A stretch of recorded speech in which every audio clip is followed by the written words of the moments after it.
إليه لا حول ولا قوة إلا بالله العلي العظيم اللهم صل على سيدنا محمد وعلى آل سيدنا محمد وبارك وسلم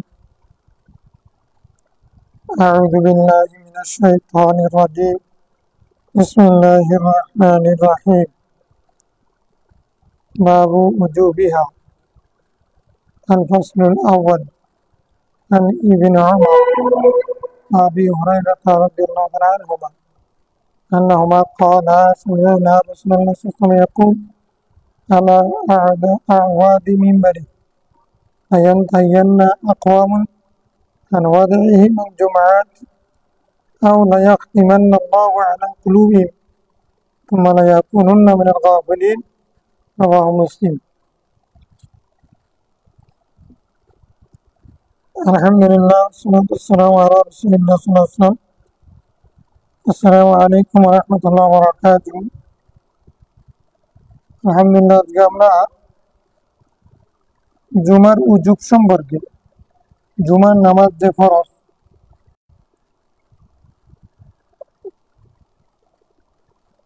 সে সম্পর্কিত হাদিসগুলো পড়বো ইনশাআল্লাহ। প্রথম পরিচ্ছেদে সাইয়েদনা ইবনে ওমর রাদিয়াল্লাহু আনহু এবং আবু হুরায়রা রাদিয়াল্লাহু আনহু ওনারা দুজন বলছেন আমরা রাসূল সাল্লাল্লাহু আলাইহি ওয়াসাল্লামকে শুনেছি, এ কথা বলতে শুনেছি যে কোথায় বলেছেন আলা আওয়াদি মিম্বারি, তার মিম্বরের খুঁটিতে, মিম্বরের খুঁটিতে মানে মিম্বরের থাকে উদুন আওয়াদ মানে লাকড়ির শুকনো লাকড়ির খুঁটি, মিম্বরের খুঁটিতে মানে মিম্বরে আমি মিম্বরের দরজায় বসে থাকে বসে বলতে শুনেছি লায়ান দায়ান আকওয়ামুন আন ওয়াদাইহিমুল জুমআ, লোকেরা জুমার নামাজ ছেড়ে দেওয়া থেকে বিরত থাকবে অথবা লায়াখতিমান্নাল্লাহু আলা কুলুবিহিম, অথবা আল্লাহ তাআলা তাদের অন্তরে কুফরের শিলমোহর মেরে দিবেন অথবা গুমরাহির শিলমোহর মেরে দিবেন। সুম্মা লা ইয়াকুনুনা মিনাল গাফিলিন, তারপর তারা সেই গাফিলিনদের অন্তর্ভুক্ত হিসেবে বিবেচিত হবে।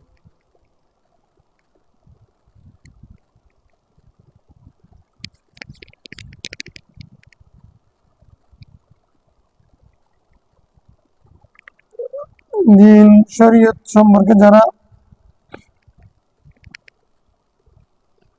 গাফেল বিমুখ তাদের এবং অন্তর্ভুক্ত হবে।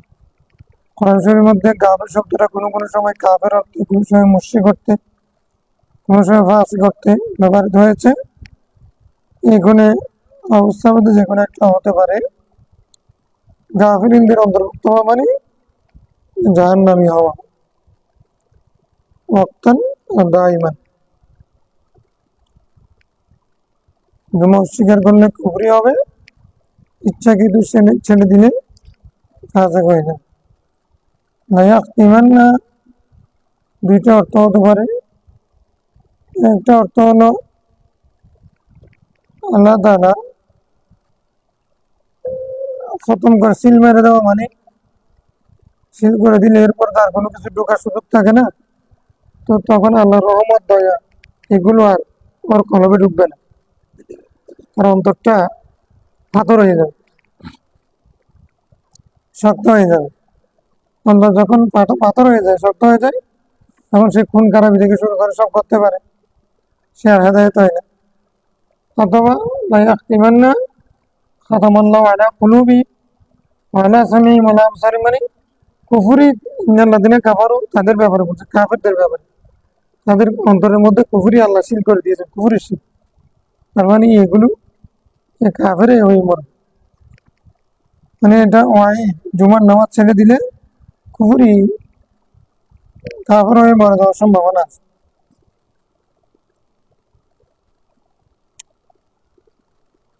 আর জুমার নামাজ ফরজ ফরজ আইন ইচ্ছাকৃত ছেড়ে দিলে কাফিরিনদের অন্তর্ভুক্ত হবে। আল্লাহ তাআলা তাদের অন্তরে সিল মেরে দেবেন, কুফরির সিল অথবা বেরহমের সিল। ওয়াদাইহি ওয়াদাই দা ওয়াদাউন থেকে দা ওয়াদা উতরুক দাউ দাউ তাদেরকে ছেড়ে দাও।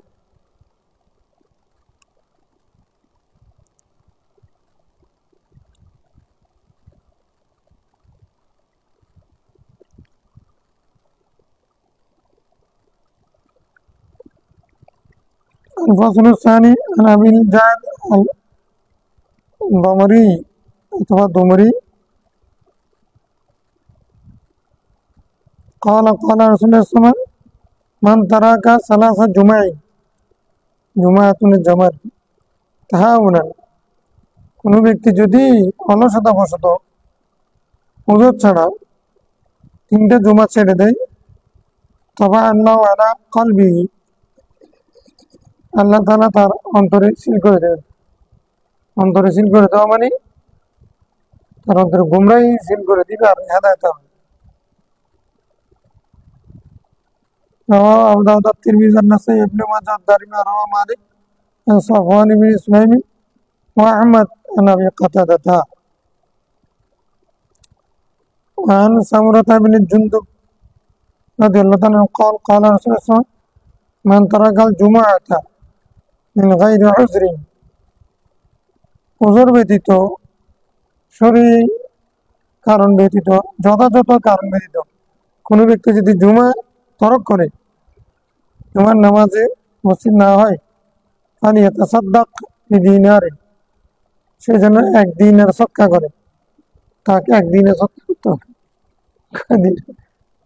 একদিনের মানে একবারই চলল, একদিনের মানে কি মানে এখন 1,70,000 এটার বই অনেকে বিয়ে করতে চান, অথবা আপনি বিয়ে কেমনে করবে এই বই আছে। এরকম একদিনের কমপক্ষে ফাইনাল মিউজিক যদি সেটা না পারে নিঃস্ব দিনার, কমপক্ষে নিঃস্ব দিনার আধা করি, হ্যাঁ সামনে সৎকার করতে হবে। সৎকার করলে কি হবে, এটা মুকাফাত হতে পারে অথবা এটা হলো বিপদ থেকে রক্ষার। তওবা ছাড়া কিন্তু গুনাহ মাফ হবে না, ফরজ তার করছে। আর সাদাকাত তারদুল বালা, সে যে অপরাধ করেছে না, এত টাকা থাকে এতগুলো টাকা থাকে, সৎকার করে বিপদ থেকে মুক্ত হতে হবে। তওবা তো করতেই হবে, তওবা করতে মানে জীবনে আর ছাড়বে না সেরকম সিদ্ধান্ত নিয়ে বাস্তবায়ন করতে হবে। এটা কি জন্য করবে, সৎকার করলে এটা কাফারা হয়ে যাবে, নামাজ তো করে কাফারা। এটা ব্যাখ্যা থেকে বলছি, আপনি সর্দি করতে মানে তাকে অবশ্যই একদিনে অথবা আধা দিনে সৎকার করতে হবে। জোহরের নামাজ কাজা করতে হবে। জুমার নামাজ যদি ছেড়ে দেয় কাজা করবে কি জোহরের নামাজ।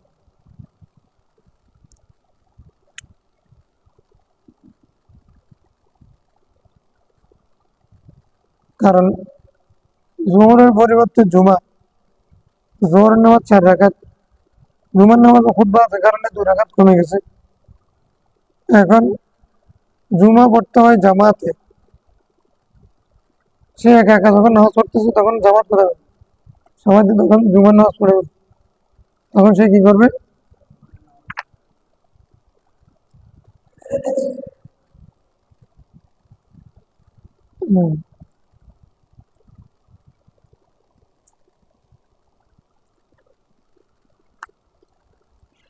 তাহলে সফর অবস্থায়, অসুস্থ অবস্থায়, অন্য কোনো শরীর ওজনের কারণে কেউ যদি জমা পড়তে না পারে, সে কি কাজা করবে?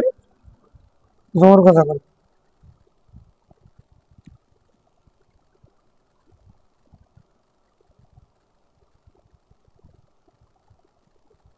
وعن عبد الله بن عمرو أن النبي صلى الله عليه وسلم قال الجمعة على من سمع النداء জুমা তার উপরে ওয়াজিব যে আযান শুনে, এই আযান শুনে তার উপরে জুমা ওয়াজিব, এই আযান শুনে না তার জন্য জুমা ওয়াজিব। এখন তার মানে শহর থেকে এত দূর অবস্থান করে যে সে আযান শুনে না, এখানে দ্বারা শহর আর গ্রাম ভাগ করা হয়েছে। তখন জনসংখ্যা কম ছিল, শহর ছিল ছোট, আজান দিলে শহরের মানুষের শুনতো, যারা গ্রামে থাকতো তারা শুনতো না। গ্রামে দেহাতির উপরে জমা পড়া যায়। এখন যেহেতু সব জায়গায় মাইক এসে গেছে, মাইক এসে আর জামিনে পারছে না, জমা পড়ছে, সবাই তো আজান শুনতেছে না, যেখানে আজান শোনা যাবে সেখানে জমা ওয়াজিব। ফুকাহায়ে এটা থেকে উদ্দেশ্য করেছে শহরের মধ্যে জমা ওয়াজিব, গ্রামের মধ্যে কারিয়ার মধ্যে ওয়াজিব নাই। কারিয়া বলতে যেখানে নিত্য প্রয়োজনীয় জিনিসপত্র পাওয়া যায় না সেটাকে কি বলে? এখন কারিয়া রাঙ্গামাটির ভিতরে, হিলট্যাক্সের ভিতরে এরকম কোথাও থাকলে থাকতে পারে,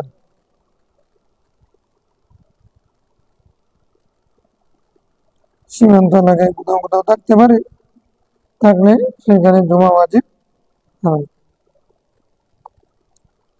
وعن أبي هريرة رضي الله تعالى عنه النبي صلى الله عليه وسلم قال الجمعة أصلي না قال الجمعة على من آواه الليل إلى أهله রাত যাকে তার পরিবারের কাছে আশ্রয় দিয়েছে তার উপরে জুমা ওয়াজিব। রাত যাকে তার পরিবারের কাছে আশ্রয় দিয়েছে মানে যে রাত কাটাতে পারে পরিবারের কাছে, মানে তার উপরে জুমা ওয়াজিব। তো যে পরিবার থেকে দূরে থাকে, গ্রামের এলাকা থাকে, তার উপরে ওয়াজিব নেই।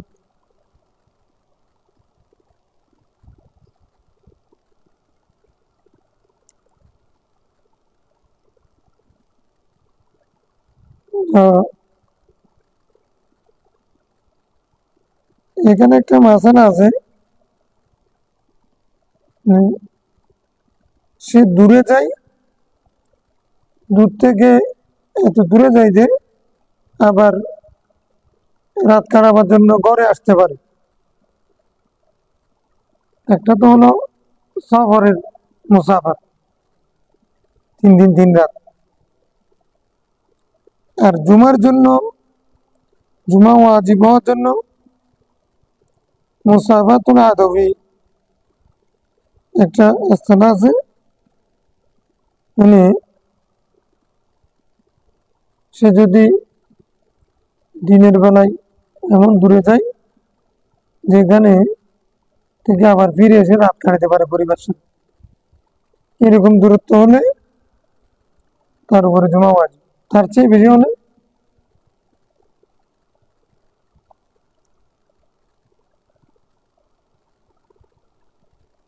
আওয়াহ মাওয়া,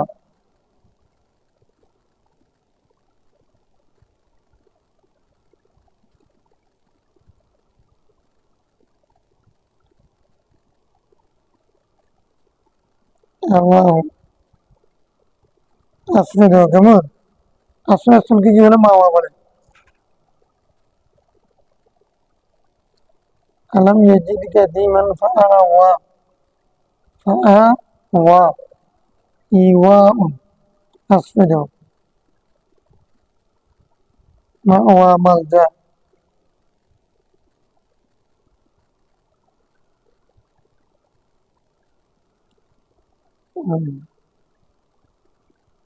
হাদিস এটা ইসনাদ জয়ীফ। وعن طارق بن شهاب قال قال صلى الله عليه وسلم الجمعة حق واجب على كل مسلم في جماعة إلا على أربعة عبد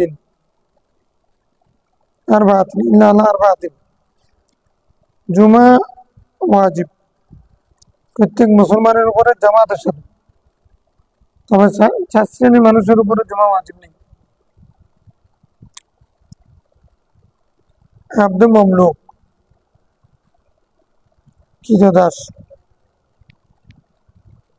ইমরাত মহিলাদের উপর, সবিয়িন শিশুর উপরে, মারয়িন রোগীর উপরে, রোগী শিশু মহিলা কিরদাসের উপরে জুমা ওয়াজিব নয়।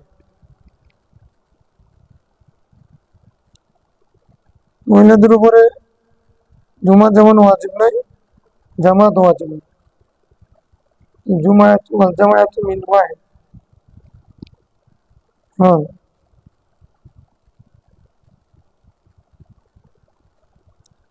رواه أبو داود بشرح السنة بلفظ المصابيح عن رجل من بني وائل. الفصل الثالث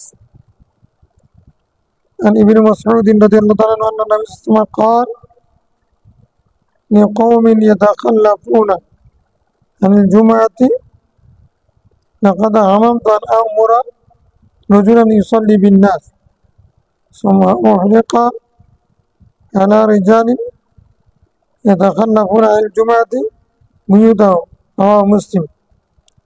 সৈয়দনা ইবনে মাসউদ রাদিয়াল্লাহু থেকে বর্ণিত, রাসূল ইসলাম ওই সমস্ত ব্যক্তিদের উদ্দেশ্যে বলেছেন যারা জুমা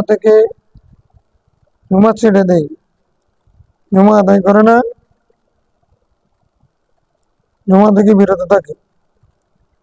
আমি ইচ্ছা করি এক ব্যক্তিকে নির্দেশ দেওয়ার যে মানুষদেরকে নামাজ পড়াবে, তার মানে মদিনার মসজিদে নববীতে নামাজ পড়াবে, ইমামতির দায়িত্ব দিয়ে আমি বের হব। বুঝিও দাও, তাদের ঘরগুলো জ্বালিয়ে দেই। তারা আলা রিজালিন ওই সমস্ত ব্যক্তির ঘর ইতাখাল্লাফুনা আনিল জুমা, যারা জুমা থেকে বিরত থাকে, জুমা ইচ্ছাকৃতভাবে জুমা ছেড়ে দেয়, জুমা তরফকারী, হ্যাঁ তারিকুল জুমা, তাদের ঘর জ্বালিয়ে দেওয়ার আমার ইচ্ছা হয়।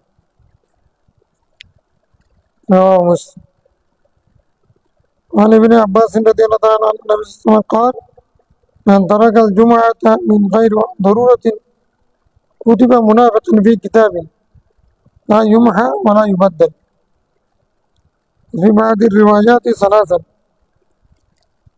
ইমাম শাফিঈ রাহমাতুল্লাহ হাদিসে বর্ণনা করেছেন কিতাবুল উমের মধ্যে, সাইয়েদনা ইবনে আব্বাস রাদিয়াল্লাহু আনহু থেকে বর্ণিত হাদিসে রাসূল বলেছেন, যে ব্যক্তি প্রয়োজন ছাড়া, ওযর ছাড়া জুমা তরক করবে, ছেড়ে দিবে, তার নাম মুনাফিক হিসেবে কিতাবের মধ্যে, দপ্তরের মধ্যে লেখা হবে। এই যে মুনাফিক হিসেবে লেখা হবে, লা ইউমহা, এটার মুছা হবে না, ডিলিট করা হবে না, ওয়ালা ইউবাদদাল, পরিবর্তনও হবে না, ঠিক আছে? এটা মুনাফিক হিসেবে ওয়াইদাল। রাসূল সাল্লাল্লাহু এই কথাটা 3 বার বলেছেন।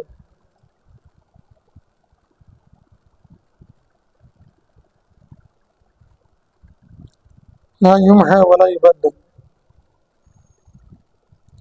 وعن جابر رضي الله تعالى عنه أن رسول الله صلى الله عليه وسلم قال من كان يؤمن بالله واليوم الآخر فعليه الجمعة يوم الجمعة।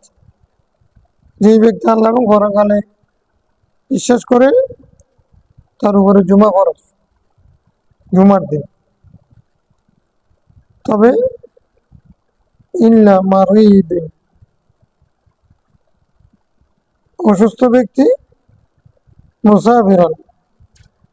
মুসাফিরিন, মুসাফির ব্যক্তি, ইমরাতিন মহিলা, সবিয়িন শিশু, ও মামলুকিন তোমার দাস।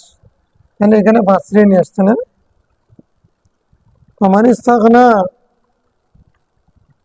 মিলাহুবিন আও তিজারাতিন ইস্তাগনা আল্লাহু আনহু আল্লাহু গনিয়্যুন হামিদ। যে ব্যক্তি অবহেলা করে অথবা ব্যবসায়িক কারণে জুমা থেকে বিরত থাকলো, জুমার প্রয়োজন অনুভব করলো না, ইস্তাগনা আল্লাহু আনহু আল্লাহ তার থেকে কুদরতের চেহারা ফিরিয়ে নেবেন, আল্লাহর রহমত তার থেকে ফিরে যাবে। আল্লাহ গনিয়্যুন হামিদ, আল্লাহ তো গনি ও মুখাপেক্ষী, প্রশংসিত।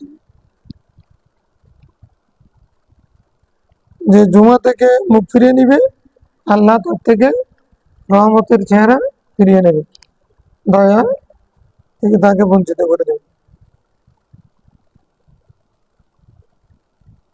খালাস। বাবু তানজিফি ওয়া তাকবীর। জুমার দিন গোসল করা ইমাম মালিকের মতো ওয়াজিব, আমাদের মতো সুন্নত।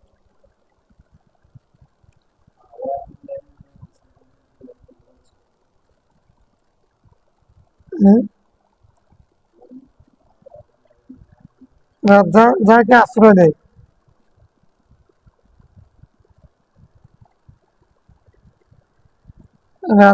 যাকে আশ্রয় দেয়। অনেকে সকালবেলা চাকরির জন্য চলে যায় না, আবার রাত্রে এসে তাহলে ও এত দূরে গেছে যে যেখান থেকে সে আবার এসে ঘরে ঘুমাইতে পারে।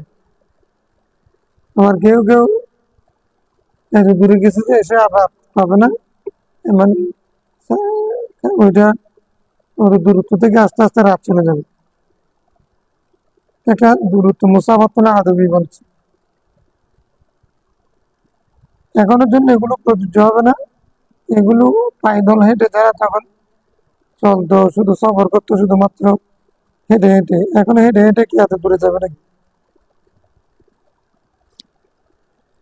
এখন মাপকাঠি হলো একটাই, মিশরের মধ্যে জুমা ওয়াজিব, দেহাতের মধ্যে কারিয়ার মধ্যে জুমা ওয়াজিব নেই। এখন মিশর কারিয়া কাকে বলে সেটা ভিত্তি করবে, সেটা করে ভিত্তি করে হবে। মানে মানুষের জরুরি প্রয়োজনীয় জিনিসপত্র যেখানে পাওয়া যায় সেটাকে শরীয়তের পরিবেশে মিশর বলে।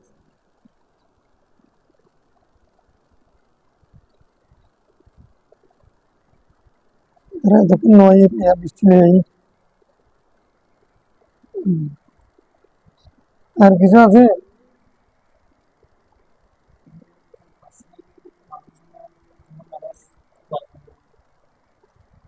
হম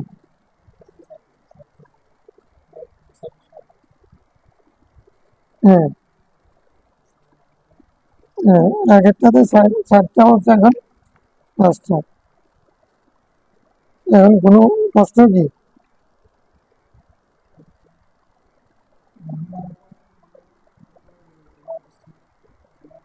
হ্যাঁ, প্রথম যুগে আদায় করছেন আর কি, পরবর্তীতে মনোযোগ হয়ে গেছে সমস্ত। প্রথম যুগে তো জামাতও পড়েছেন, ঈদের নামাজও পড়েছেন, অসত্য জামাতেও যাইতেন। এই জন্য মহিলাদের খাতার নাজাবত তানজিবে। আর তাকবীর, জুমার দিন তকবীর বলে বলে যাওয়া। আল ফসল আউয়াল عن سلمان قال رسول الله صلى الله عليه وسلم لا يغتسل الرجل يوم الجمعة। তোমরা আসার আগে আমরা একটা বা পড়ে বলছি, বাপ এটা ছোট ছিল, চাচা বড় আছে কিনা না।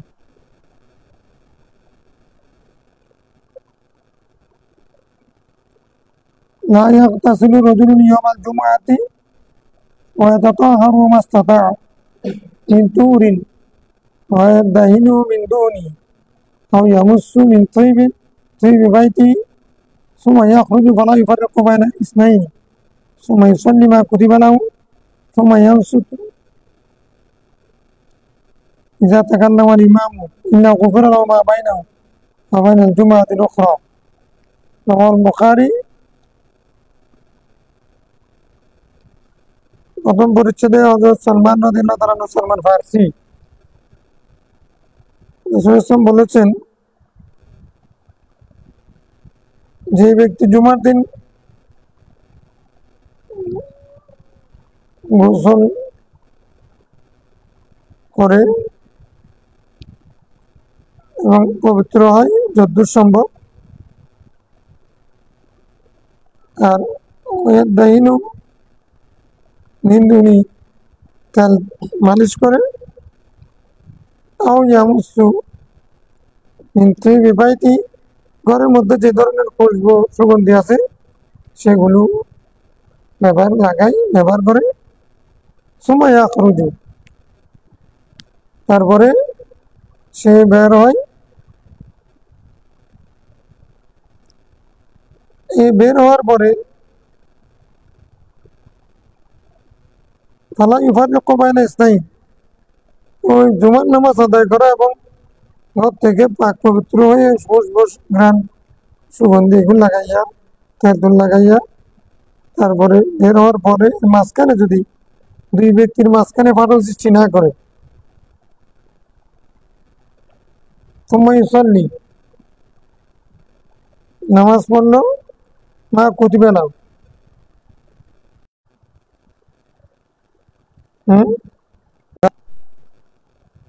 কি ফরজ ফরজ না যা তার পক্ষে মা কুদ্দিরা লাহু যা তার পক্ষে সম্ভব তার তকদিরে যা আছে ততটুকু যদি নামাজ পড়ে সুম্মা ইয়ানসুতু ইযা তাকাল্লামা আল ইমাম তারপরে ইমাম সাহেব যখন খুতবা দেওয়ার জন্য নামেছেন চুপ থাকবে তাহলে ইমাম সাহেব খুতবা দেওয়ার জন্য যখন দাঁড়াবে তখন চুপ থাকবে ইমাম সাহেব খুতবা দেবে তারপর আবার নামাজ পড়বে না নামাজ পড়বে ইল্লা গুফিরা লাহু মা বাইনাহু ওয়া বাইনাল জুমআতিল উখরা এইভাবে যদি কেউ জুমার নামাজ আদায় করে তাহলে এক জুমা থেকে আর জুমার মাঝখানে যত গুনাহ আছে সেগুলো আল্লাহ মাফ করে দেবে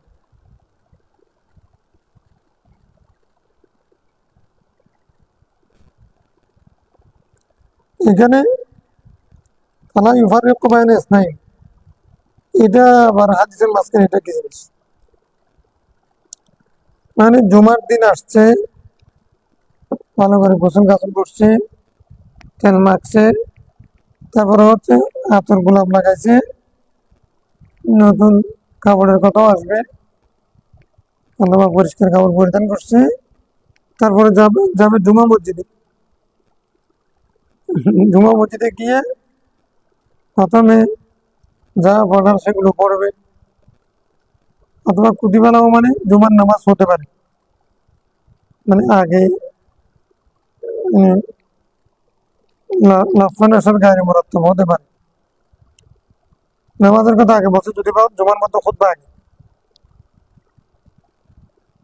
নামাজ আদায় করছে ইমাম সাহেব যখন খুতবা দিচ্ছিলেন তখন তিনি চুপ ছিলেন মানে কয়টা আমল করছে গোসল করছে পাক পবিত্র হয়েছে তারপরে হলো জুমার না খুতবা সময় কোনো কথা বলে নাই তারপরে হলো নামাজও পড়ছে এখন আল্লাহ তাআলা তার গুনাহ মাফ করে দিবে তো এই এক সপ্তাহের গুনাহ তাহলে আবার একটা শর্ত আছে ওয়ালা ইউফারিকু বাইনা ইসনাইন দুইজনের মাঝখানে ফাটল সৃষ্টি করবে না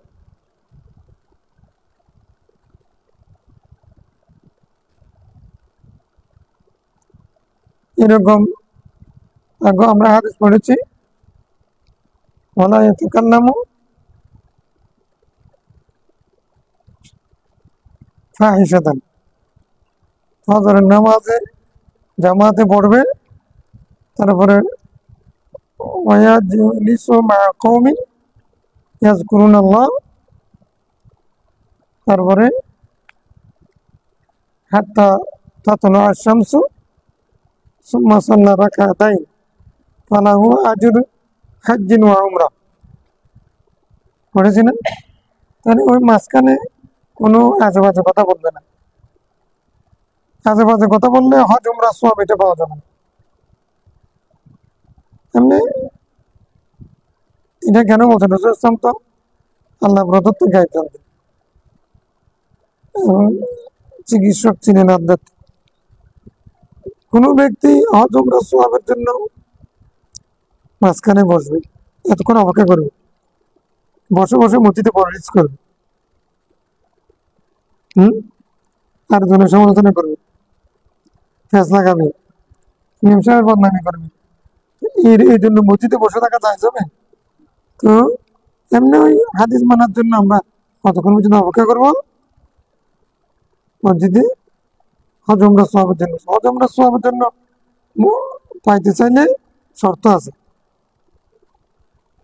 এতেকাফও এরকম, অনেকে এতেকাফ থাকে, আমি এতেকাফ থাকবো 10 দিন, হ্যাঁ, তো এতেকাফ থাকবে, কিন্তু এতেকাফের মাঝখানে তুমি এতেকাফের শর্তগুলো পূরণ করতে হবে না, এরকম। এখানে মাঝখানে একটা কথা বলছেন, কথাটা কেন বলেন? জুমা থেকে জুমার জন্য বের হয়েছেন, মাঝখানে দুজনের মাঝখানে ফাটল সৃষ্টি করলো না, এটা ব্যাপক অর্থবোধক। জুমার নামাজ পড়তে হয় মসজিদে গিয়ে, না ঘর থেকে বের হতে হয়। তাহলে জুমার নামাজের জন্য ঘর থেকে বের হতে হবে। ঘর থেকে বের হইলে লোকালয়ের সমাজে মানুষের সাথে দেখা হবে, দেখা হলে পরে কথাবার্তা হবে, কথাবার্তা হলে একজনের বিরুদ্ধে ফ্যাস লাগাই দেওয়া, ভাই ভাই ভাইয়ের বিরুদ্ধে ভাইকে লাগাই দেওয়া, এগুলো তো স্বাভাবিক। গীবতের মাধ্যমে, বহুতারের মাধ্যমে এই কাজগুলো হওয়ার সম্ভাবনা আছে। এটা অন্যান্য গুণা তো করতে পারে না, অন্যান্য গুণা বলেন নাই, কারণ উজু গোসল যেহেতু করছে সে জেনা করবে না, মদ খাবে না, হম, বেশিরভাগ যেটা করবে সেটা হলো মুখ দ্বারা। দুই ভাইয়ের মাঝখানে ফাটল সৃষ্টি করবে মানে কি লাঠি দিয়ে ফাটল করবে নাকি, হাতে ফাটল করবে নাকি? গীবত, বহুতান এগুলোর মাধ্যমে। তার মানে হলো এই গোসল করা থেকে, উজু থেকে শুরু করে ওই নামাজ পড়বে, ইমাম সাহেব যখন কথা বলবে তখন চুপ থাকবে, জুমা শেষ হওয়া পর্যন্ত আজে বাজে কোনো কথাবার্তা বলবে না, ঠিক আছে? গীবত, বহুতান এগুলো বলবে না, এমন কথা বলবেন না যেটা বলার কারণে দুজনের মধ্যে বন্ধুত্ব নষ্ট হয়, ফাটল সৃষ্টি হয়। এটার আরেকটা কারণ হতে পারে, মানে সবচেয়ে বড় গুণা কোনটা? শয়তান কোনটারে পুরস্কার দেয়? আমরা পড়ছি না, ইবলিস প্রতিদিন তার আরশের মধ্যে বসে তার সৈন্যবাহিনী দুনিয়াতে পাঠায়। এখন এক একজন এক একটা গুনার কাজ মানুষকে দিয়ে করায়, আবার হাজিরে নেই। এ তুমি কি করছো? একজনকে নামাজ থেকে বিরত রাখছে, তুমি কি করছো? একজনকে মদ খাওয়াইছো, তুমি কি করছো? তাহলে আমি একজনকে এই গালি দিয়েছি, হারাম খাওয়াইছি, এরকম হাজিরা নিতে নিতে ইবলিস কাউকে পুরস্কার দেয় না, কাউকে পাস মার্ক দিচ্ছে না। তো একজন বলেছে আমি দুই বন্ধুর মাঝে, বউ জামাইয়ের মধ্যে ফাটল সৃষ্টি করে দিয়েছি, দূরত্ব সৃষ্টি করেছি। বলেছে তুমি ফার্স্ট, তুমি পুরস্কারের উপযুক্ত, তুমি ফার্স্ট। এগুলো এগুলো এগুলো কোনো কাজ হয় না, তোমারটা হলো 1 নম্বর কাজ। ইবলিস তার সৈনিকদের মধ্যে সবচেয়ে মানে ফার্স্ট ক্লাস, ফার্স্ট যাকে বানাবে, পুরস্কার বেশি করবে সে কে? যে মান ইউফাররিকু বাইনা ইসনাইন, বাইনাল জাওজাইন, বাইনাল হাবিবাইন, বাইনাল রাজুলাইন মুতাহাব্বাইন, এরকম। এটা হলো মারাত্মক গুনাহ, এটা বোঝাচ্ছে। আচ্ছা, আরেকটা ব্যাখ্যা হতে পারে, আচ্ছা তুমি যে লোকটা জুমার নামাজ পড়ার জন্য অন্যদিন গোসল করো না করো, জুমার দিন তো ইমাম মালিক রহমতুল্লাহের মধ্যে গোসল ওয়াজিব, আমাদের মধ্যে সুন্নাত। এখন জুমার দিন যেদিন তুমি গোসলই করতে হয়, আতর গোলাপ লাগালে তেল তুল লাগালে এত সুন্দর হইলে, তারপরে এরপরে এসে তুমি যে মানে গিবত শুরু করলে, দুজনের মাঝখানে প্যাঁচ লাগাইলে, এটার সাথে তোমার পবিত্র হওয়ার সম্পর্ক আছে? এত আতর গোলাপ লাগাইলাম, হ্যাঁ, আতর গোলাপ লাগাইলাম। আচ্ছা, সেই জায়গার মধ্যে কোনো মুসল্লি যদি এরকম ফাটল সৃষ্টি করলে যদি তার গুনাহ মাপ না হয়, এটা যদি শর্ত হয়, খতিব সাহেব যদি তার বক্তব্যের মাধ্যমে জাতির মধ্যে বিভাজন সৃষ্টি করে, দুই সমাজের মধ্যে বিভাজন সৃষ্টি করে, সমাজ ভেঙে দেয় খতিব সাহেবের বক্তব্যের মাধ্যমে, তাহলে কি মারাত্মক হবে? মিম্বরে বসে যদি এই কাজ করে, সহিহ আকীদা বাদ আকীদা বর্ণনা করতে হবে, কোরআন শরীফের সঠিক ব্যাখ্যা করতে হবে, হাদিসের কথা বলতে হবে, এগুলো ঠিক আছে, কিন্তু ইন্টেনশনালি সব কিছুর উপরে একজন খতিব চাইবেন যে মানুষকে দাওয়াত দিয়ে কাছে টানার, হেদায়েতের। একজন খতিবের কারণে সমাজ যেন দিবাক হয়ে না যায়। যেমন অধিকাংশ খতিব যেদিন বিদায় হবে, সেদিন কি বিদায় হবে, তো এমনি তো বিদায় হতে চায়, হাসি মুখে কথা বিদায় হবে, মানে আমাদেরকে বের না করলে আমরা কি বের হই? এখন আর বের করার কারণও এখন অনেক উদ্দেশ্য প্রণোদিত, নিবাজি নেই, ইমাম যেরকম মুসল্লি সেরকম। এখন যদি ইমাম সাহেবের বিদায়ের দিন আমি চলে যাচ্ছি, আমি আর থাকবো না, আপনারা মাফ করে দিয়েন, কিন্তু একটা কথা মনে রাখবেন, একটা কথা মনে রাখবেন, যারা আলেমের সাথে বেয়াদবি করে, নায়েব রাসূলের সাথে বেয়াদবি করে, তাদের বিরুদ্ধে ষড়যন্ত্র করে, তাদের কারণে সমাজে শান্তি আসবে না, তারা জাহান্নামী, তাদের বউ তালাক, এগুলি বলে দিলাম। বললাম আমি আপনাদের এখান থেকে যাইতে চাচ্ছি না, কিনে দিলেন, আমার ইচ্ছা ছিল না, কিন্তু কয়েকজন গুটি কয়েক মানুষ, আমি নাম বলতেছি না, এরকম করে তারপরে এখন যখন খেতে দিচ্ছেন, এতদিন ছিলেন মুসল্লি, এই ওরা কারা গুটি কয়েক, এগুলো খুঁজতে গিয়ে তারপরে মারামারি সমাজ পড়ে চাইলে লাগতে লাগতে লাগতে লাগতে তারপরে আরেকটা মসজিদ করো।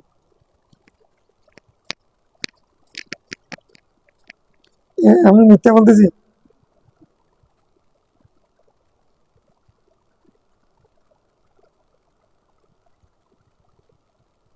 যেখানে একজন মুসল্লি এরকম তার গুনাহ মাপের জন্য এটা দরকার, ইমাম সাহেব সবসময়, আমরা পারতেছি কিনা আল্লাহু আলাম, আল্লাহ জানেন, যদি না পারি তাহলে অনেকের অসন্তুষ্টির কারণ, কারণ বক্তব্যের মধ্যে কাউকে আঘাত না করলে ওটা কিন্তু ওয়াজ হবে।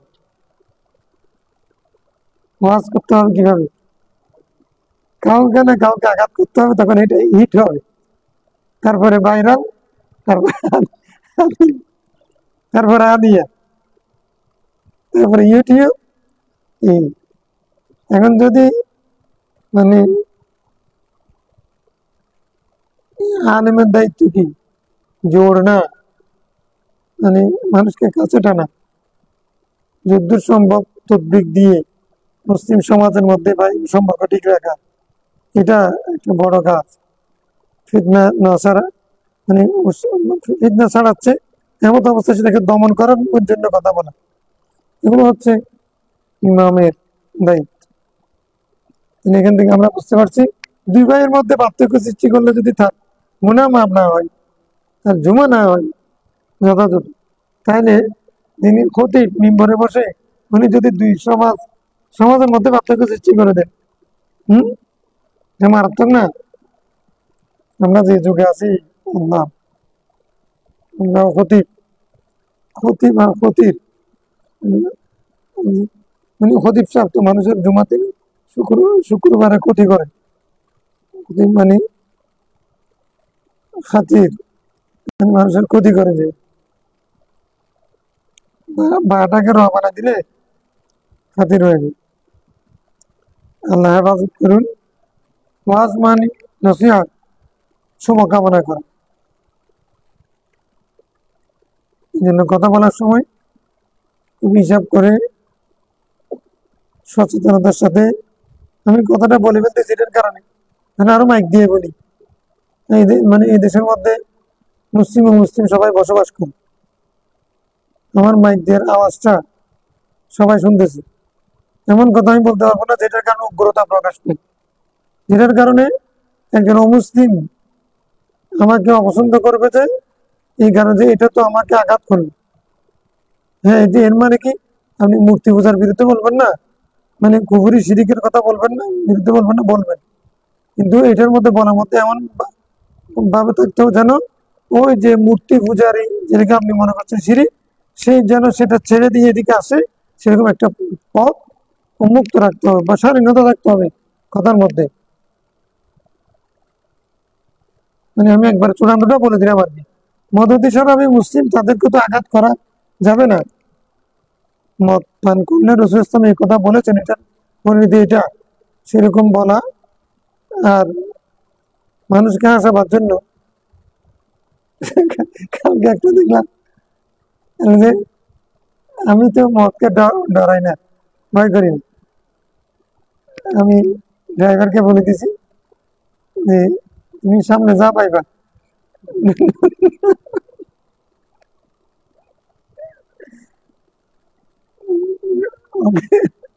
ওকে বেতন দিচ্ছি ডলে দেওয়ার জন্য। কাকে ডলে দিন? আচ্ছা, আলেম কি মানুষ মারার জন্য, আলেম কি খুন করার জন্য? যে হোক না কেন, এগুলো উগ্রতা না? এই জাতীয় কথা কি এখন ইমাম সাহেব, খতিব সাহেব বলতে পারে? ও মুসলিমদেরকেও ইয়া কি ওয়াত্তাফাহুশ, ইয়া আয়েশু ইয়া কি ওয়াত্তাফাহুশ, কি বলছে যে ওরা বলছে মানে আসসালামু আলাইকুম, মায়ের দিকে শুনেছেন, বলেছেন ওয়ালাইকুম আসসালাম, এটা বলেছেন যে এই জন্য তোমাদের মৃত্যু হোক, এরকম বদদুয়া, এটাকে রাসূল ইসলাম বলছেন ফহশ। মানে ইসলাম কত মডার্ন, কত শান্তির, কত সৌন্দর্য চর্চা করে, কত ভদ্রতা লালন করে, কত ধরনের, কত উচ্চ মার্গের চিন্তা করে। হ্যাঁ, বলছেন যে কেউ কাউকে খালি আহাদুকুম আবাহু, কেউ কি তার বাপকে গালি দেয়? এসব বলছেন তুমি আরেকজনের বাপকে গালি দেওয়া, তখন সে যে তোমার বাপকে গালি দেওয়া মানে নিজের বাপকে গালি দেওয়া। আর গালি মানে কি কাউকে বদদুয়া দেওয়া, সেটা হলো গালি। আমাদের দেশে গালিটা তো গালি না, গালি না, আমাদের দেশে যে গালি দেয় এটা গালি না। আর এই ভাষা ইসলামের ভাষায় গালি দেয় মানে বদদুয়া দেওয়া, তুমি মরে যাও, তোমার ক্ষতি হোক, হ্যাঁ ওয়াই লাগ, হালাক্তা, হ্যাঁ, এইগুলো এগুলো সমস্ত শব্দ বলা মানে গালি দেওয়া। আমাদের দেশে গালি তোর মারে বলে রেখে তো গালি না, এগুলো তো অপরাধ, ফৌজদারি অপরাধ। আচ্ছা, যাই তাহলে আমরা ফালাই ইউফাররিকুর থাকি মানে তাফসীর করছি না, ঠিক আছে? মানে আবু হুরায়রা রাদিয়াল্লাহু আনহু قال من اغتسل ثم أتى الجمعة فصلى ما قدر له ثم أنصت حتى يفرغ عن خطبته ثم يصلي معه غفر له ما بينه وبين الجمعة الأخرى وفضل وفضل 3 أيام رواه مسلم سيدنا أبو هريرة রাওয়ায়াত করছেন রাসূল ইসলাম থেকে হাদিসে আনা যেই ব্যক্তি গোসল করলো তারপরে জুমার নামাজেও শরীক হলো ফাসাল্লা মা কুদ্দিরা লাহু তার তকদিরে যা আছে তার পক্ষে যা সম্ভব শব্দ মোতাবেক নামাজ পড়লো সুম্মা আনসাতা হাত্তা ইয়াফরুগা মিন খুতবাতি তারপরে সে চুপ থাকলো খুতবা সময়ে খুতবা থেকে খতিব সাহেব মানে ফারাক হওয়া পর্যন্ত চুপ থাকলো সময় সন্নি মায়াবু তারপরে ইমাম সাহেবের সাথে নামাজ পড়লেন গুফরা লাহু মা বাইনা ওয়া বাইনাল জুমআতিল উখরা এক জুমা থেকে আর জুমা পর্যন্ত 1 সপ্তাহ গুনাহ আল্লাহ মাফ করে দেন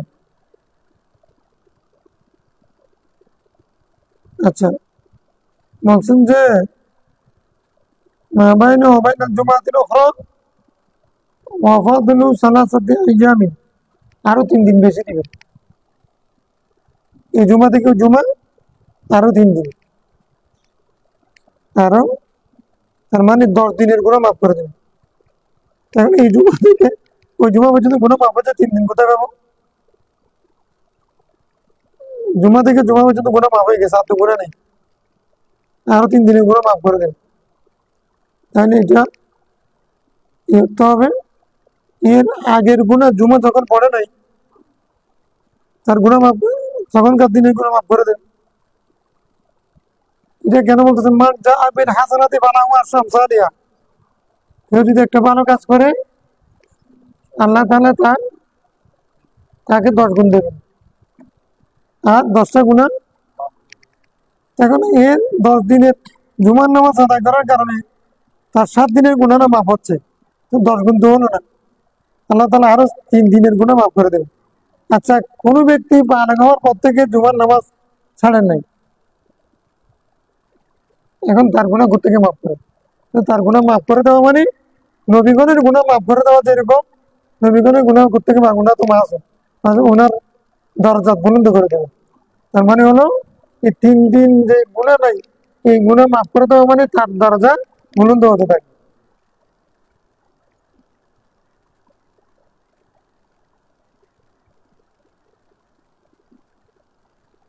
এখন কথা হচ্ছে বর্তমান ইউটিউবে বা কোন জায়গায় আমরা দেখছি যে জুমার আগে কাবুলে জুমা বলতে কোনো কিছু নেই বাহাদুর জুমার বলতে কোনো কিছু নেই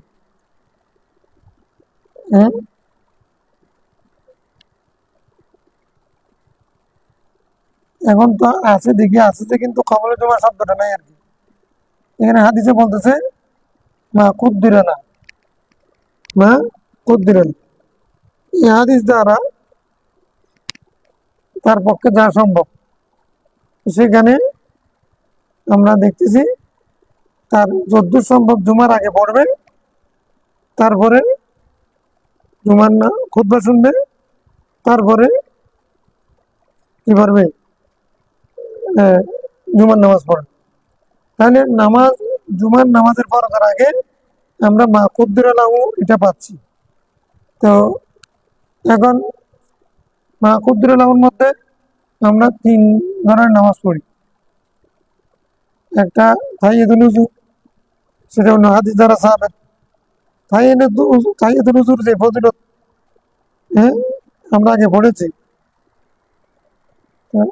একটা দুটা হাদিস না তাহলে জুমার দিন একটা সময় আছে যে সময় মানে যদি লা ইউআফিকু আব্দুলিল্লাহ আতাউল্লাহ ইয়াউ ইয়াসআলুল্লাহ খায়রান ইল্লা আতাউ ইয়াউ এই হাদিস আমরা পড়েছি না তাহিয়াতুল উযুর ফজিলত আমরা পড়েছি না তো জুমার দিন তাহিয়াতুল উযু পড়া এটা তো সবচেয়ে বেশি গুরুত্বপূর্ণ সময় আর কোন দিন পড়বা আমরা বলতেছি এটা মানে জায়দা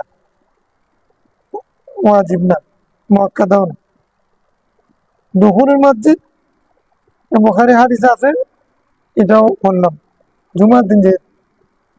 তারপরে মা কুদ্দিরা লাহু হলো কবলের জুমা। কবলের জুমা শব্দটা হাদিসের মধ্যে নাই, কবলের জুমা হাদিসের মধ্যে নাই। আমরা আমরা বলছি কবল জুমা বলতে হবে, কবলের জুমা শব্দটা বলতে হবে, আমরা বলিনি। এখন 4 রাকাত পড়েছেন এরকম হাদিস অন্য রাওয়ায়াতের মধ্যে আছে, সেটা পড়বে শোন। এই 4 রাকাত আমরা বলছি এটা মুআক্কাদ, এটা কি মুআক্কাদ। আচ্ছা, কিয়াসও কি বলে? কিয়াস বলে যে মাহফুজুর লাহর মধ্যে কবল জুমা 4 রাকাত এগুলো আসবে কিনা? কিন্তু আসবে। কেন আসবে? আচ্ছা, প্রথমত জুমার নামাজ ছিল না, জোহরের নামাজ ছিল নাকি? জুমার নামাজ ছিল, জোহরের নামাজ ছিল। জুমার নামাজ তো নামাজ ফরজ হয়েছে মক্কা শরীফে, জুমা ফরজ হয়েছে মদিনা শরীফে, মসজিদে কুবা নাকি? তো জোহরের নামাজ যখন ছিল, তো জোহরের নামাজের মধ্যে পূর্বে 4 রাকাত, এটা আমরা শুনলে তো মুআক্কাদ আগে হাদিস দ্বারা সাহাবাত হয়েছে না? সাহাবাত হয়নি আগে 4 রাকাত? তো শুধু বেশ কমেছে, এতদিন নামাজ পড়েছেন, এখন জুমার মধ্যে শুধু বেশ কমেছে কি? জুমার নামাজের মধ্যে 2 রাকাত নামাজ ফরজ নামাজ কমিয়ে দেওয়া হয়েছে খুতবার পরিবর্তে। এটা হাদিস মাইশা সিদ্দিকা থেকে আমরা পড়েছি, সাহাবী আলা সেটা এনেছে। তাহলে খুতবার পরিবর্তে, খুতবার কারণে 2 রাকাত কমিয়ে দেওয়া হয়েছে জোহরের নামাজ। এখন জুমার নামাজের মতো খুতবা আছে, জোহরের নামাজের মতো খুতবা নেই, এটাই তো ব্যবধান। তাহলে জোহরের নামাজের আরগুলো আছে না? আচ্ছা, তাহলে জোহরের পূর্বে যে আমরা 4 রাকাত সুন্নত পড়েছি, এটা তো বাদ যায় না। জোহরের নামাজ ফরজ এর আগে, ফরজের আগে 4 রাকাত, ওটা বাদ গেছে নাকি? এটা বাদ গেছে, এটা উঠে গেছে, এরকম কেউ বলছে? মানে উসকে তাজিমাতি ফরদুজ জোহরে বেআদায় রাকাতাই, এই নিয়ত যে আমাদের মুরব্বীরা পড়তেন, এটা এমনি পড়েন নাই। এটার উত্তর এখন পাওয়া যাচ্ছে। এটা পড়াটা আবশ্যক না, এটা একটা শানে নুজুল বর্ণনা করে দিচ্ছেন, কিন্তু এটা কোনো আবশ্যক না, এটা কোনো প্রয়োজনীয় নেই। কিন্তু এটা এখন যারা বলছেন জোহরের পূর্বে জুমার পূর্বে কবল জুমা নেই, এখন এখান থেকে নিয়ত থেকে বোঝা যাচ্ছে যে জুমার নামাজে শুধু ব্যস্তম নেই, আমার উপরে 4 রাকাত ফরজ ছিল, আমার এটা 2 রাকাত করে দেওয়া হয়েছে, আর সব ঠিক আছে। আচ্ছা, জুমার নামাজের পরে 4 রাকাত নামাজ আছে, তারপরে 2 রাকাত, এগুলো আমরা হাদিসে পড়েছি না? এটাকে আমরা বাদ আর জুমা বলছি, নাম চেঞ্জ করছি। এটা এটা মানে মুস্তালাহ চেঞ্জ করছি, অর্থাৎ বোঝার জন্য মানুষের।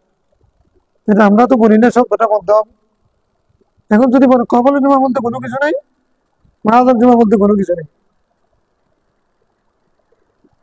এটা কি হলো? তাহলে তো জুমার নামাজের পরিবর্তে শুধু 2 রাকাত দুখুলুল মসজিদ, তাহিয়াতুল মসজিদ, তাহিয়াতুল উযু, এগুলো আবশ্যক না, এগুলো মুস্তাহাব, এগুলো সব ইমামে একমত। এখন কেউ যদি জুমার নামাজ 2 রাকাত বলে, তাহলে তো ধরে জানতে হবে যে জুমার নামাজ ওই জোহর নামাজের পরিবর্তে শুধু 2 রাকাত নামাজ দেওয়া হয়েছে, আর কোনো নামাজ নেই। বুঝে আসছে? এখন মুতাওয়াতিরান তাসালসুলান যেটা পড়ে আসছে, সেটা সেটাকে অস্বীকার করা যাই মেয়ারেজ করি। তাইলে রাওয়াহু মুসলিম মান قال قال رسول الله من توضأ فأحسن الوضوء ثم أتى الجمعة فاستمع وأنصت غفر له ما بينه وبين الجمعة وزيادة 3 أيام ومن مس الحسى فقد لغى রাওয়াহু মুসলিম। আচ্ছা, আরেকটা বিষয় হচ্ছে, মানে ওই সুন্নাত নামাজ গড়ে পড়া পড়া আফজল নাকি মসজিদে পড়া আফজল? ওটা তো আমরা হাদিস পড়েছি না?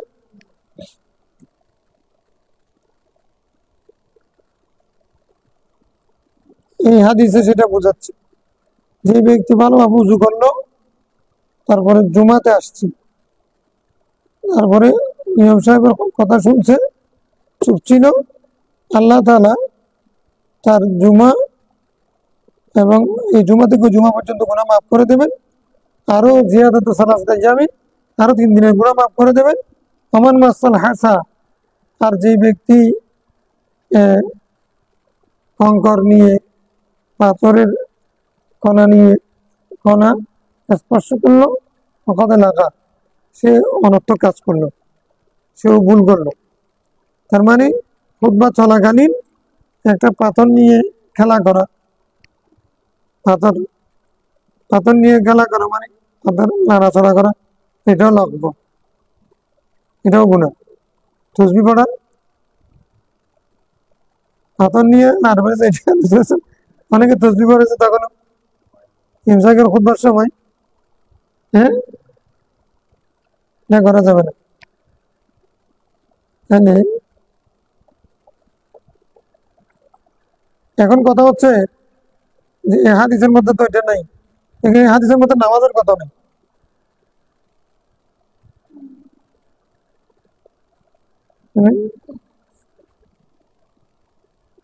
আনসারটা যদি চুপ থাকলে তার গুনাহ মাফ হয়ে যাবে, চুপ থাকলে গুনাহ মাফ হয়ে যাবে, আর নামাজ পড়তে হবে না, সে চলে গেলে হবে, নামাজ না পড়ে খুতবা শুনে চলে গেলে হবে নাকি? হবে? তো এখানে নামাজের কথা যেখানে নাই, সুন্নতের কথা করতে থাকে, কখনো জুমার কথা করতে থাকে, এখানে তো জুমার নামাজের কথাই নেই। তো জুমার নামাজ পড়তে আসছে মানে সেখানে শব্দের মধ্যে জুমার নামাজ, নামাজের তো উদ্দেশ্য সেটা বুঝে নিতে হবে না? সে আসছে জুমার নামাজে, তারপর ইমাম সাহেবের কথা শুনছে মন দিয়ে, তার গুনাহ মাফ হয়ে গেছে, আর নামাজ না পড়লে চলবে, এটা অর্থ নিলে হবে নাকি?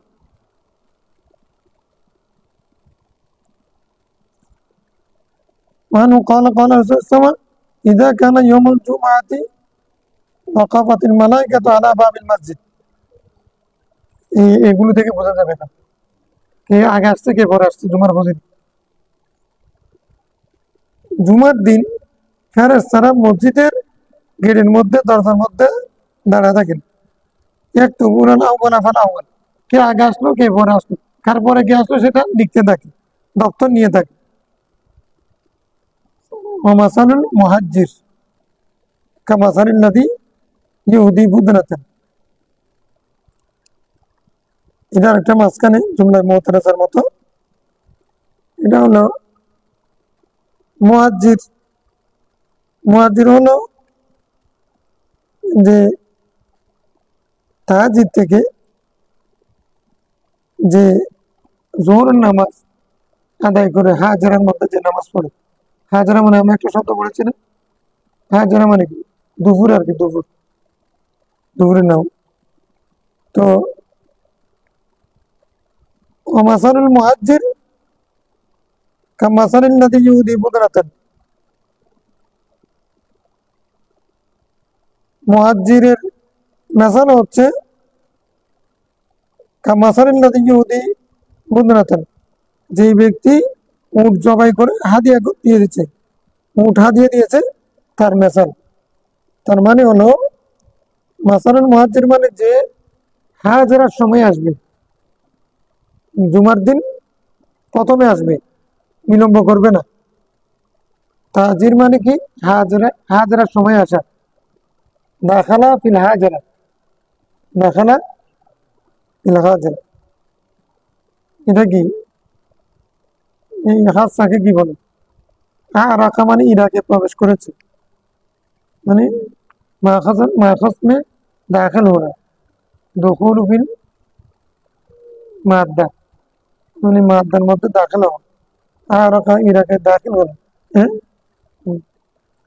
মুহাজ্জির মানে যে ব্যক্তি মসজিদে আসবে হাজরার সময়, তার মেসাল হলো সে একটা উট হাদিয়ে দিয়েছে, একটা উট হাদিয়ে দিলে যে সব, হাজরার সময় যদি কেউ মসজিদে দাখিল হয় তাহলে তার সব।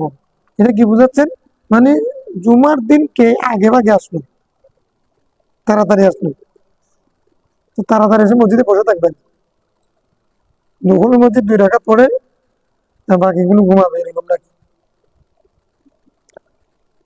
সুম্মা কাল্লাযী ইউদি বাকারা, তারপরে যে আসবে সে, তার উদাহরণ হলো সে একটা গরু হাদিয়া দিলেন।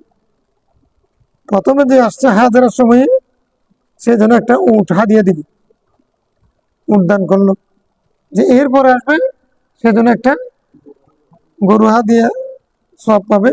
সুম্মা কাপসান, তারপরে যে আসবে সে একটা ছাগল হাদিয়া দেওয়ার সব পাবে। সুম্মা দেখা যেত রসুল ইসলাম মুরগিকেও বাদ দেন নেই। তারপরে যে আসছে একটা মুরগি হাদিয়া দেওয়ার মতো, তাহলে মুরগি হাদিয়া দেওয়া এটা কি আছে? মুরগি ফাতিয়া দেওয়া যায় না। উট যদি জবাই করে আল্লাহর নামে জবাই করলে এটা যদি ফাতিয়া, এটা দিয়ে ফাতিয়া করা হয়, গরু দিয়ে ফাতিয়া হয়, ছাগল দিয়ে ফাতিয়া হয়। এখন কুরবানি হবে না ঠিক মুরগি দিয়ে, কিন্তু হাদিয়া দেওয়া কি আছে? ফাতিয়া দেওয়া কি আছে? জায়েজ আছে, মুরগি ফাতিয়া জায়েজ আছে। সুম্মা তারপর বলছে তারপরে ডিম, ডিম হাদিয়া দেওয়া। কেউ যদি মানে মুরগিও তার তৌফিক না থাকে, আমরা মাসালা পড়তেছি, কিন্তু এরপরে যে আসবে সে একটা আরেকজনকে ডিম হাদিয়া দিলে যেরকম সব সেরকম সব পাবে। মানে বিলম্বের মানে যে একজনের পর একজন, একজনের পর একজন, এটা বোঝাচ্ছে। যে আগে আসবে তার সব বেশি, এটা বোঝাচ্ছে। তাহলে আমরা এই মাসালা থেকে ইস্তেমবাদ করতেছি, কেউ যদি মুরগি ফাতিয়া দিতে না পারে, ডিমও যদি ফাতিয়া দেয়, সেটাও কি হবে? যাই হবে, সব আছে। কারণ মাদ্রাসা ওই দেওয়ার সময় কিছু দিতে পারতেছে না, মুরগির ডিম পারছে, ডিমগুলো এনে মাদ্রাসায় এতিমখানার জন্য দিয়ে ফেলছে, এটা সব পাবে না। তো মাদ্রাসার টাকা চাঁদা তোলার সময় সেটা জায়েজ, এটা নেওয়া জায়েজ। তুমি ডিম কেন দিলা, একটা মুরগি আনতে পারো নাই, এই মুরগি কেন দিলা, তুমি একটা ছাগল দিতে পারো, এরকম নয়, যা দিবা মফত आता है जायज, मुफ्त जो आता है वो सब जायज, सब कुछ जायज है। রসুলে আনি নেই। যেহেতু রসুল হাদিসের মধ্যে এরকম আসছে, আল্লাহর মধ্যে কি বাধা নাই, বান্দা যতটুকুন করবে ততটুকুন আল্লাহ দিবে। অতএব বান্দাও সেরকম আচরণ করবে। ফাইদা খারাজাল ইমামু তাওয়াহু সুহুফাহুম, ইমাম যখন নামাজ থেকে ফারেক হবে, মিম্বর থেকে যাবে, তাওয়াহু সুহুফাহুম, তখন তারা তাদের সহিফাগুলো কি করে, মানে মারে, তাদের সহিফাগুলো কি মারে, মারে মানে কি, অথবা বটে ফেলে, মারে না বটে ফেলে। তবা মানে কি তয়ুন, তয়ুন মানে হলো মারা, আর তবাও একটা অর্থ হচ্ছে মানে বটে ফেলা, গুটিয়ে ফেলা। তাহলে তারা তাদের সহিফা, সহি মানে দপ্তর আর কি, দপ্তর। এটা কি আজিরা আদায়, আজিরা আদায় মানে কি আগে আসলো এটা অমুকের চেনে অমুক প্রথমে আসছে, তারপরে অমুকের চেনে অমুক আসছে, অমুকের চেনে অমুক আসছে, এরকম করে যখন মানে লিখতে থাকে। তো যখন ইমাম সাহেব যখন খুতবা শেষ করে ফেলবেন, তখন ওই ব্যক্তি মানে ফেরেশতারা কি করে, তারা তাদের সহি বা দপ্তরটা, হ্যাঁ খাতাটা বটে ফেলে। ওয়ায়াস্তামিউনা যিকরা, তারা কি জিকির শুনতে থাকে, জিকির শুনতে থাকে। তো মানে জিকির শুনতে থাকে মানে খুতবা শুনতে থাকে। ইমাম সাহেব বের হওয়ার পরে তারা ওইটা বটে ফেলে, ইমাম সাহেব বের হলে তারপরে মুসলমানরা আমরা খুতবা শুনি, অনেকে তো খুতবা অর্ধেক শুনে, অনেকে মাঝখানে আসে। রসুল সাহেব বলতেছেন ওই খুতবার খতিবের বক্তব্য ফেরেশতারা শুনতে থাকে, ফেরেশতারাও খুতবা ইমাম সাহেবের খুতবা শুনতে থাকে।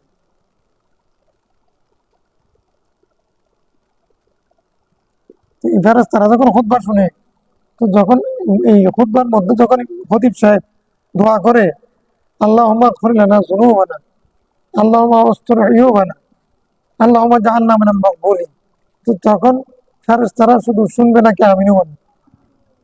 ফেরেশতারা আমিন বলার একটা চরিত্র আছে না, ইদা তাওয়াফাকা তামিনু বাইনা, তাওয়াফাকা তামিনু তামিনুল মালাইকা, ইদা তাওয়াফাকা তামিনু তামিনুল মালাইকা, এরকম আছে না? ওনার দনিন বললে ফেরেশতাদের আমিনের সাথে তার আমিন যদি মিলে যায়, এরকম হাদিসের মধ্যে আছে না, বুখারী হাদিসের মধ্যে। তাহলে ফেরেশতারা যখন জিকির শুনবে, ওই খুতবার মধ্যে দোয়াও আছে না, তো তখন আমরা যখন আল্লাহ তুমি আমাদের গুনাহ মাফ করে দাও এরকম বলবো, তখন আমরা তো গুনাহগার, কিন্তু ফেরেশতারা নিষ্পাপ, ফেরেশতারাও আমিন বলবে না? হ্যাঁ, ফেরেশতারাও আমিন বলবে। এই সমস্ত কারণে তো জুমা পড়লে ওই জুমার কারণে সমস্ত গুনাহ মাফ হয়ে যায়। আর ইমাম সাহেব ঘর থেকে হুজরা শরীফ থেকে বের হলে তখন তারা আর লেখালেখি বন্ধ করে দেয়, কি আগে আসছে কি পরে আসছে, এগুলো তাদের কাজ শেষ। আর যেহেতু লেখালেখি বন্ধ হয়ে যায়, তারা আবার এই দপ্তরটা নিজেরা লিখে পড়ে মুঘলের তলে লিখে দিবে নাকি আল্লাহর দরবারে সাবমিট করবে আল্লাহর দরবারে। তাহলে যারা খুতবা শুরু হওয়ার পরে আসে তাদের নাম কি ফেরেশতা তাদের দপ্তরে উঠবে নাকি উঠবে না? কেমনে উঠবে? তখন তো তারা পড়ে ফেলে। হ্যাঁ, তাদের কাদের নাম উঠবে? বলে যে জুমার আমি ইমাম সাহেবের খুতবা না, নামাজটা ধরবো 2 রাকাত, 2 রাকাত নামাজ ধরবো, খুতবা শুনবো না। আচ্ছা, ইমাম সাহেব বাংলা তো খুতবা যেটা দেন সেটা যদি বা শরীয়তের দৃষ্টিতে আমরা আরবি শুনলেও কাফি বলতেছি, কিন্তু মূলত খুতবা তো তখন থেকে শুরু হয়েছে, একটা ভাষার বেশ কম, তো ভাষা তো মূল বিষয় না, খুতবাটা মূল বিষয়। ইমাম সাহেবের খুতবা বাংলা থেকে শুরু হয়েছে। এখন কেউ শুধু আরবির জন্য বসে থাকে, কেউ আবার শুধু নামাজের জন্য বসে থাকে, এরকম। তাহলে রাসূল ইসলাম বলতেছেন খুতবা ইমাম সাহেব বের হলে পরে তখন তারা বটে ফেলে, ইমাম সাহেব বের হলে তাদের, তাহলে বাংলা খুতবার সময়ও আর লেখালেখি চলে না। ইমাম সাহেব হুজরা থেকে বের হলে তারা বটে ফেলে, বাংলার খুতবা ফেরেশতারা বুঝে। ফেরেশতারা শুধু আরবি খুতবা শুনে নাকি বাংলা খুতবা শুনে? হাদিস তো বলতেছে তারা, তাদের দায়িত্ব শেষ। ইদা খারাজাল ইমাম তাওয়াও, তাওয়া মানে কি? সাদ্দু, তারা বন্ধ করে ফেলে, সহবাও, তারা তাদের লেখালেখি বন্ধ করে ফেলে, আর লিখবে না। অমুকে চেন অমুকে আসছে, তারপর অমুক আসছে, এগুলো আর লিখবে না, শেষ ক্লাস। তাহলে ওর নাম আর উঠে নেই।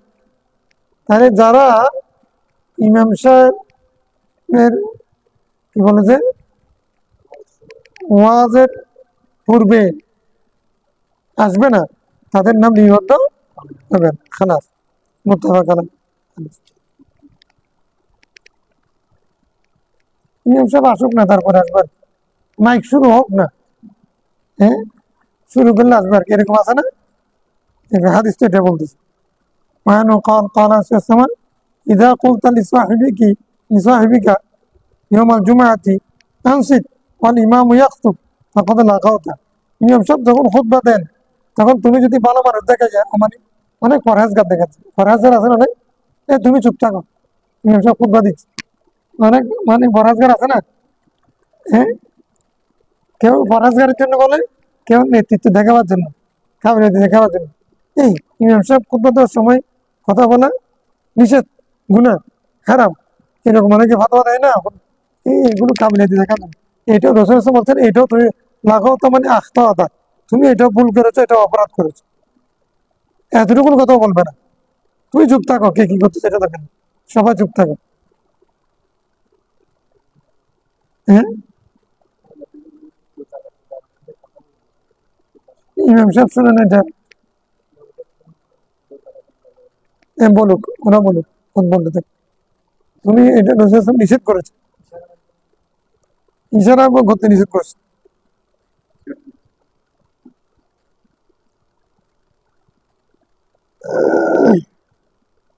মানে চুপ, মানে খুতবা শোনা ওয়াজিব, তো তখন তুমি নামাজ পড়তেছো যে কেন ইশারা করা জায়েজ আছে নি? এমনি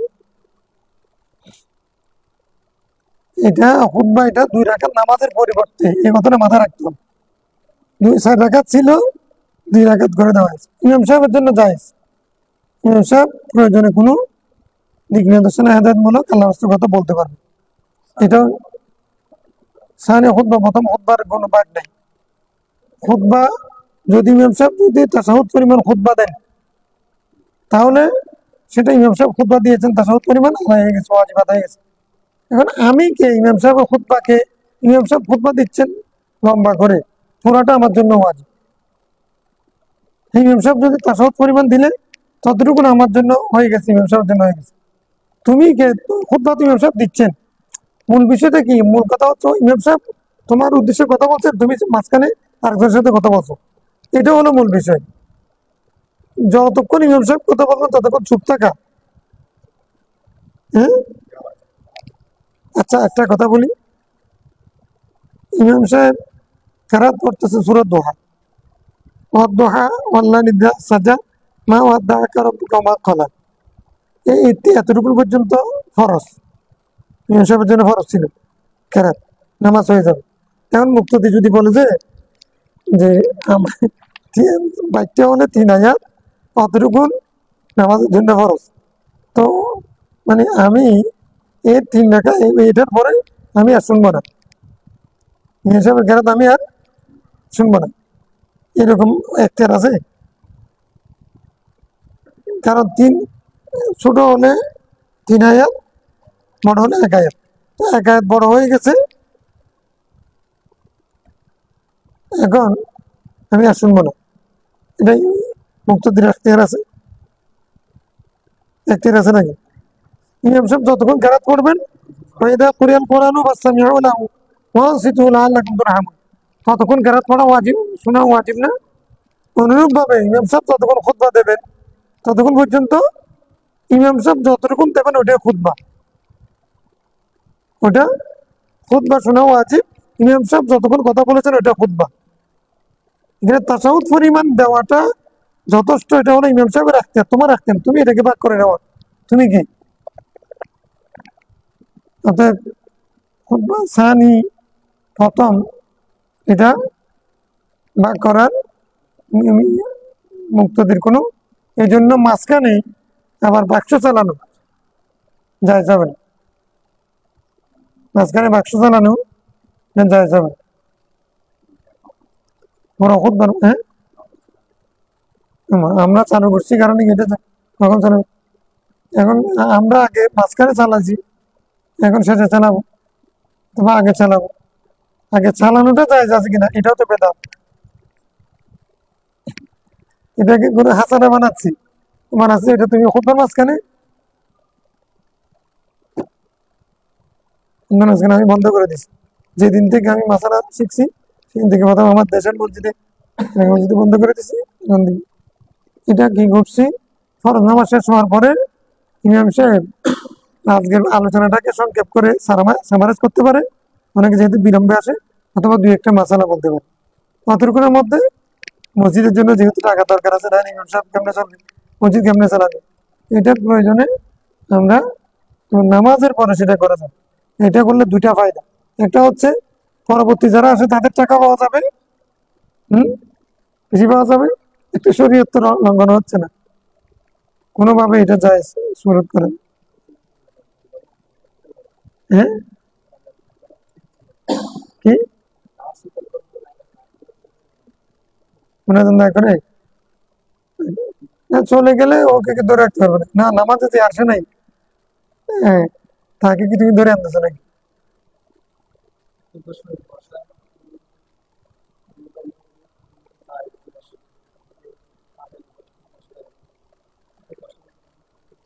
খুতবার আদব হচ্ছে নামাজের মতো করে বসা, যদি কষ্টদায়ক হয় তাহলে যার জন্য যেরকম সুবিধা সেরকম করে বসা যায়। রোগী সুখী মানুষ আছে, আচ্ছা যাই হোক আজকে তাড়াতাড়ি শেষ করবেন। কই من جاء بالندى قال صلى الله عليه وسلم لا يقيمن أحدكم أخاه يوم الجمعة ثم يخالف إلى مقعده فيقعد فيه ولكن يقول ইফসাহু, রাওয়াহু মুসলিম। সাইয়েদনা জাবির বিন আব্দুল্লাহ রাদিয়াল্লাহু আনহু বর্ণিত, তিনি বলেছেন, তোমাদের কোনো ভাইকে তোমরা কেউ কোনো কোনো একজন তো নিজের ভাইকে জুমার দিন একটা জায়গায় বসানো, সময় ইউখালিফু ইলা মাকআদি, তারপরে সে করলো কি অন্য একটা জায়গা পরিবর্তন করলো, ফায়াকউদু ফি,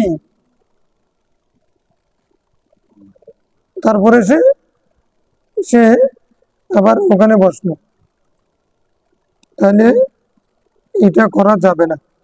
লা ইউকিমান্না আহাদুকুম, তোমাদের কেউ আখাহু ইয়াউমাল জুমআহ, জুমার দিন নিজের ভাইকে এক জায়গায় বসাইছে, তো সুম্মা ইউখালিফু ইলা মাকআদি, তারপরে সে কোনো প্রয়োজনে মানে ভিন্ন জায়গায় গেছে, ফায়াকউদু ফি, সে আবার এসে সেখানে বসবে, ওয়ালাকিন ইয়াকুলু ইফসাহু, তোমরা বলবে কি ইফসাহু, মানে মানে মূল কথাটা কি, মর্মার্থ কি, কেউ যদি কোনো জায়গায় বসে, এক জায়গায় বসে জুমার দিন, তারপরে সে সে সেই জায়গা থেকে যদি অন্য জায়গায় চলে যায়, তাহলে ফায়াকউদু ফি, সে এসে সেখানে বসবে, ওয়ালাকিন ইফসাহু, ওয়ালাকিন ইয়াকুলু ইফসাহু, প্রশস্ত করো। অর্থাৎ কেউ যদি কোনো জায়গায় বসে, তো সে জায়গাটা সে হকদার। তো এখন একজন যদি এক জায়গায় বসে, সেখান থেকে যদি সরে যায়, আবার আসলে পরে তাকে সেখান থেকে সরাই দিও না, বরং এটা বলো যে ইফসাহু, একটু প্রশস্ত করো, মানে আমাকে জায়গা দাও। একজনে এসে বসছে, বসার সুযোগ পাইছে, তারপরে সে সেখানে তার জায়গা পরিবর্তন করছে আর কি, পরিবর্তন করছে। তো পরিবর্তন করলেও সেই যে জায়গায় সে যদি সে বসতে চায়, তার আরেকজন যদি এসে সেখানে বসে যায়, তাহলে সে কি করবে? এখন সে বলবে যে ইফসাহু, মানে তাকে উঠাই দিবে না, তাকে জায়গা তাফাসসাহু, কোরআন শরীফের ভাষা হচ্ছে তাফাসসাহু। তো কোরআন শরীফের মধ্যে কোরআন শরীফ শব্দ আছে তাফাসসাহু, কি আছে সূরা মুজাদালার মধ্যে, দ্বিতীয় পৃষ্ঠার মধ্যে কি আছে? তাফসাহু, হ্যাঁ, তাফসাহু বিল মাজালিসি তাফসাহু, হ্যাঁ, তাফাসসাহু শব্দটা আছে। তাহলে মানে এটা কেন বলছে? এটা বলছে যে অর্থাৎ যে যে জায়গায় এসে বসবে, সেটা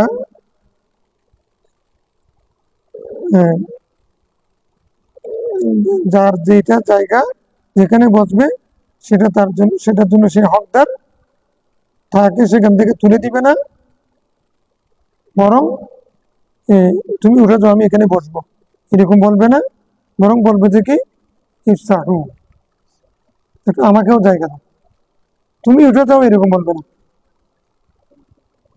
হ্যাঁ, তুমি উঠে যাও, আমি বসবো, এরকম হবে না, বলবে যে কি আমাকে একটু জায়গা দাও। তাওয়াসসাহু, ইফসাহু মানে তাওয়াসসাহু। আচ্ছা,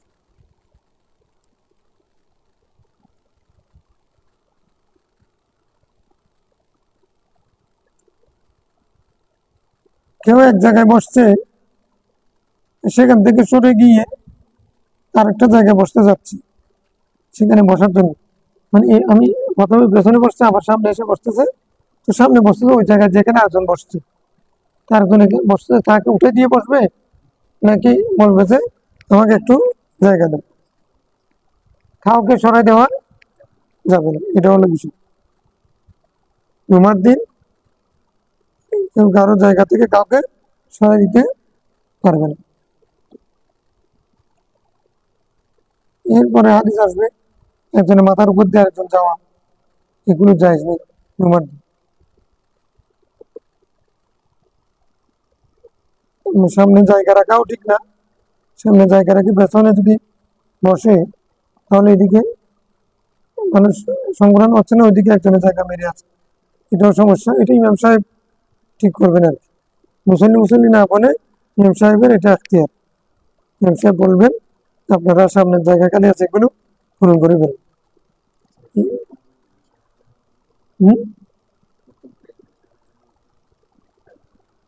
খতিবের তো জায়গা নির্দিষ্ট, ইমাম সাহেব জায়গা নির্দিষ্ট।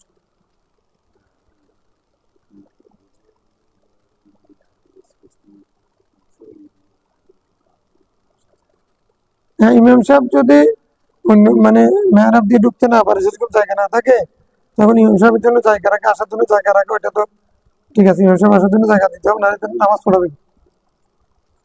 ইমাম সাহেবের মাসালা আলাদা। ইমাম সাহেব তো মুসল্লিরা তো আগে চলে আসবে, ইয়াকতুবুন আল্লাহ আল্লাহ এগুলো মুসল্লিদের জন্য। ইমাম সাহেব তো বের হওয়া মাত্র, ইমাম সাহেব পরে আসলেও ওই প্রথম ব্যক্তি সব এখন ইমাম সাহেব পাবে। তাহলে তুমি ইমাম সাহেব ঠকে যাবে, বলবো যে আল্লাহ মানে আমি ইমাম হয়ে তো ঢুকে গেলাম, উনি তো সবার পরে, আর ইমাম সাহেব কি ঠকে যাবে নাকি? এতগুলো মুসল্লি নামাজ পড়াবে, উনি যাতে কাজ সব। ইমাম সাহেবের মাসালা আলাদা। জি।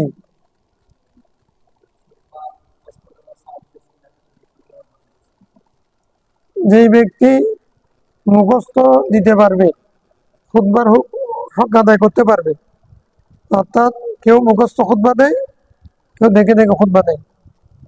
এখন মুখস্থ খুতবা তো সবাই দিতে পারবে না। মুখস্থ খুতবা সেই দিতে পারবে যার মানে প্রথম কথা হচ্ছে খুতবার হামদসানা, দুরুস সালাম, কোরআন শরীফের আয়াত, হাদিস শরীফ, তারপরে আহকাম সম্পর্কে আর ওই ভাষায় যিনি শুদ্ধ করে বলতে পারবেন, তিনি মুখস্থ খুতবা দেন।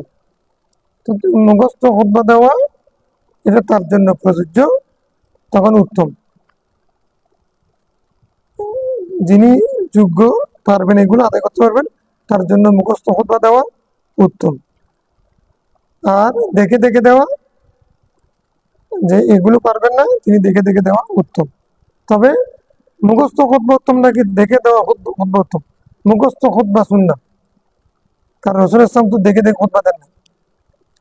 রসুল ইসলাম কি হাদিস যেগুলো বলছে খুতবা দিয়েছেন দেখে দেখে লিখে এনে তারপর দিয়েছেন?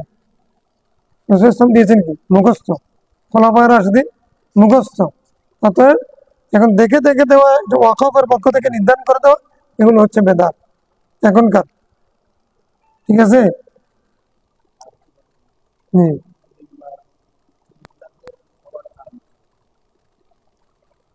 এগুলো তো লম্বা কথা। চিন্তা করেছে যে এক থাক হলে তো পড়ে যাবে, এক থাক হলে পড়ে যাবে। এক থাকের উপরে বসবে, এক থাকের উপরে পা রাখবে।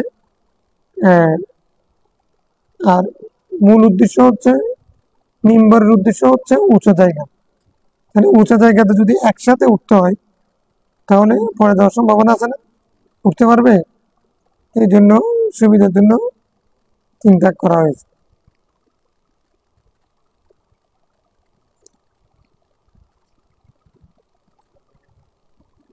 এক থাক, এক থাক হলে তো সেটা, এক থাকের মধ্যে যদি বসে যান তাহলে মানুষকে দেখা যাবে না। দুই থাক হলে জোর হবে, তো জোরকে পছন্দ করে আল্লাহ, পছন্দ করে বেজুরকে। এই জন্য তিন, তাসলিস সুন্নাত, তাসলিস সুন্নাত। ঠিক আছে, তাহলে আজকে এতটুকু।